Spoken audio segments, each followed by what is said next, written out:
Welcome! Ito ulit si Lola Elsa sa aking Elsa's Kitchen. Kumusta na po ang mga friends ko sa buong mundo, yung mga lolo at lola sa buong mundo, at saka yung mga bagong kasal, yung mga mommy at daddy. Manood po kayo sa akin para matuto kayo magluto. Pero bago ang lahat, don't forget to like and subscribe Elsa's Kitchen. Ring the bell! Ring, ring, ring!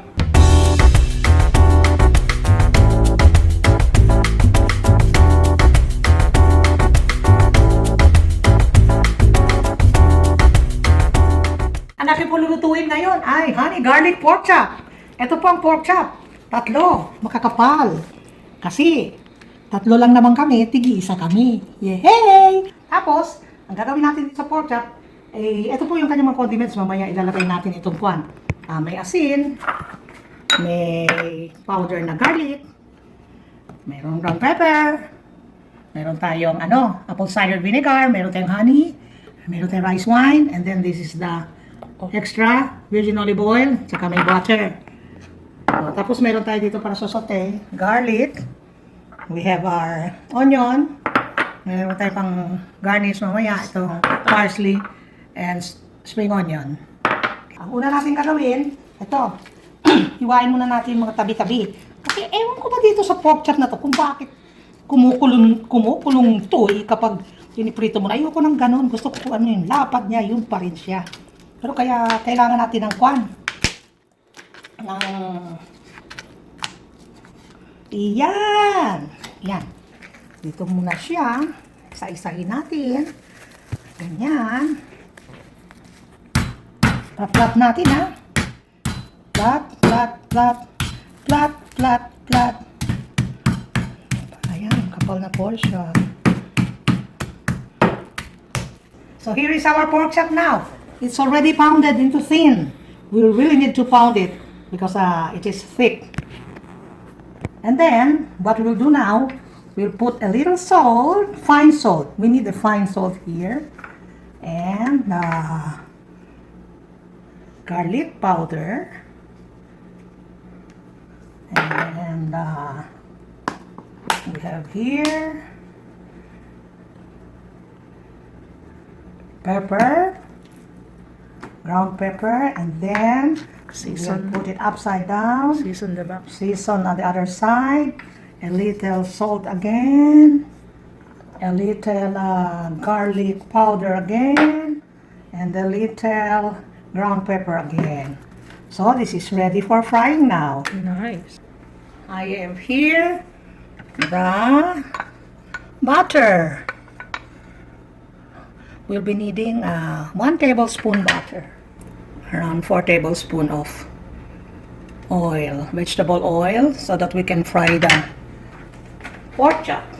Ready na yung ating kawali. Wow. Wow, 3 minutes lang to. Here's the pork chop now.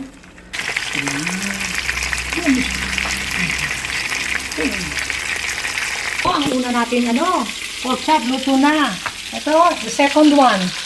Na-flip na. Luto na yung kabila. Only 3 minutes kasi kung patatagalin, titigas. Lahat itong mga lasa-lasa mamaya, ilalagay natin sa sa sauce niya. With garlic, onion, honey, apple cider. Wow! Sarap! Pepper. Fresh pepper so that there will be a little kick on the sauce for the So this is it. 1 chilli. Our pork chop is ready. Yeah, that is the pork chop now, and we will make the sauce. Medium. Okay, number 4. We will put garlic now.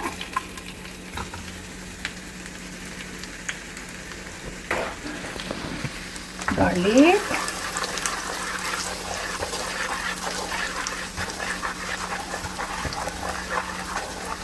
We have to mix, we have to saute the garlic so the fragrance of the garlic will come out and it will go all over the oil.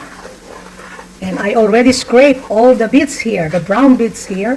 So this is very tasty now. because all the bits from the pork chop is with there. So we will put the half onion here. Oh, do you smell it, Lisa? Yeah. There. Very nice. This is it. This is very nice. Okay. We will mix around 2 minutes. 1 minute only. For the onion to cook. A little cook or a little caramelize here. Onion. And then we will put, remember the chili? There. So there will be a kick. Okay. We will put 1/4 cup of water.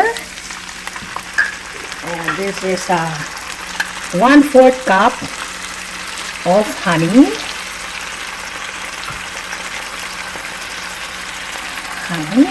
Meal, honey. Wow, this is nice now. With meal. I want to scrape this. Oh, see, there's a little there. And then we will put 2 tablespoons of apple cider. Wow. So this is all.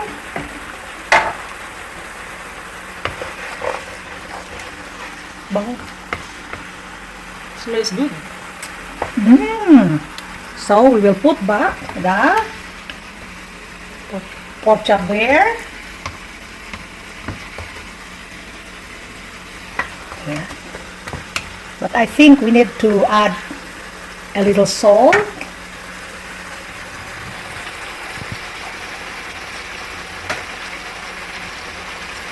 We need to put a little salt. I did not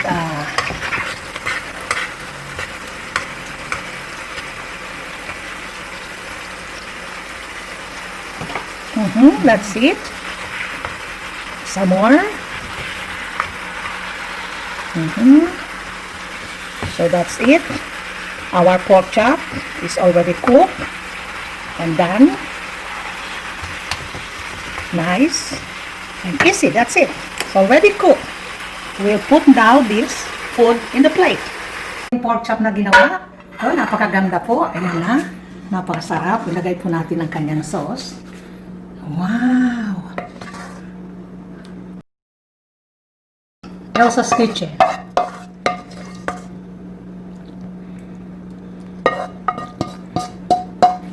Lagay natin ito dito sa tabi.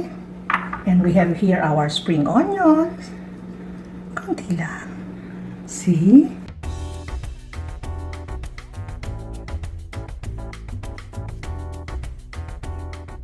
My pork chop, I like to make salad. So I bought this in the supermarket. Baby lettuce, baby arugula, my favorite.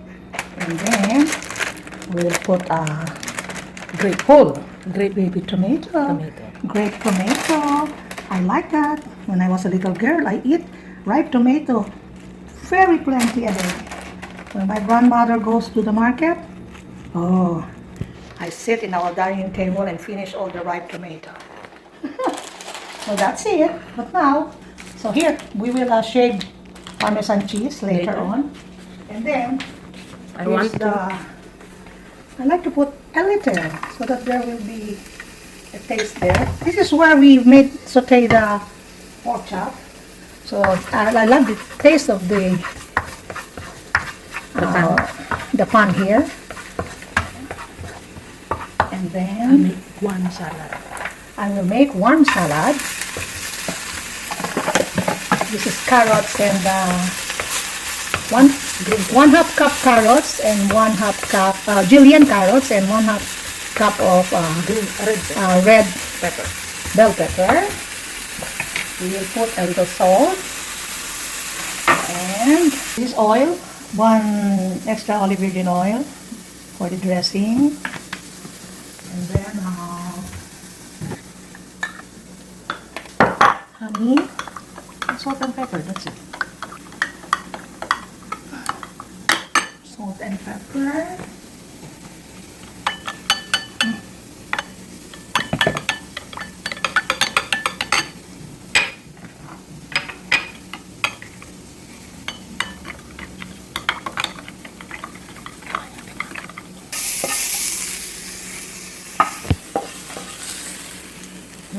smells good. The capsicum and carrots is there. And then, only half teaspoon. So this is the dressing now. Don't worry, I will write down all the... Wow. Very nice. And then, I have some parmesan here.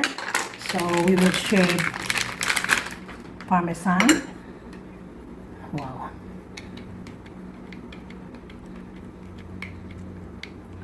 Wow, mouth-watering. I love this salad. Wow, very nice. It's like Christmas. It's like Christmas. So we have our pork chop. We have our salad. Let's eat. Let's eat. I'll get some rice. You will eat with me, okay? Hello friends, luto na po ang ating pork chop. Palagay ko napakasarap nito, maangang pa. Tikman ko nga muna.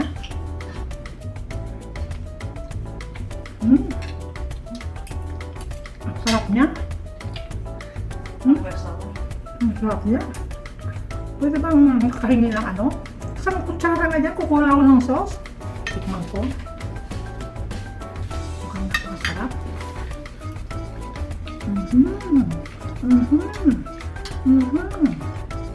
Tapos ito. Warm. Ihalo tayong warm na salad. Kailangan salad para sa mga lola na. Kasi, lola na eh.